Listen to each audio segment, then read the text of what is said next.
we have a fair amount of kids here who train, and the low-hanging fruit, and I don't mean that in a judgment way, is just to put up the training component, right? Like you're trying to grow your business, so you're trying to show drills and exercises and activities of what they should do and trying to get people to come in. But for me, I try to dig a little bit deeper, because like, what is going to prevent a kid from being able to train properly?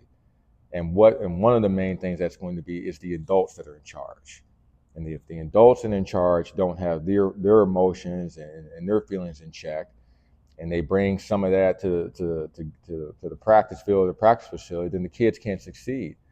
We as adults got to have our stuff together. We are in charge of these babies. We're in charge of leading them, not just in athletics, just not in just in sports, but them in just being good people, and being, you know, great people, and being productive people in societies, and like using sports as a tool to help with that.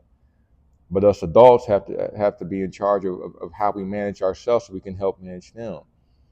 Since becoming a father, and you're being around, not me, being around kids a lot more, and understanding like, oh, okay, like very seldomly, if at all, is there bad kids, bad behavior. It's like, well, where was the adult that was there to help them manage this? Where's the person in charge? Where's their safety? Where's their home? Where's their comfort?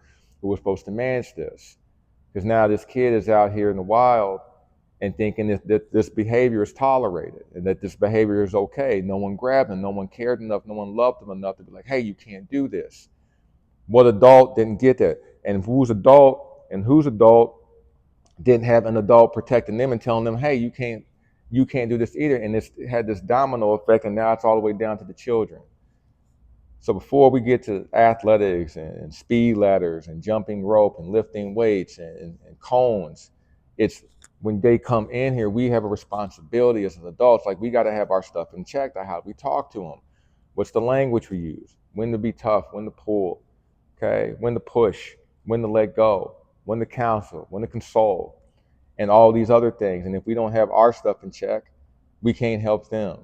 But we grew up in a different era where often, oftentimes, depending on, your coach showed up and it felt like he brought his day with him. And that was okay. Like, that was tough love. And that was, like, that's how it's going to be. And he was trying to toughen you up. But you look back on those things, and like, some days were productive, but other days it's like, it just felt like it was, we as kids weren't the problem. Like, something else is going on with coach what's his face. And you realize how not beneficial that is for a kid and their experience and how they manage the world. And if you're an adult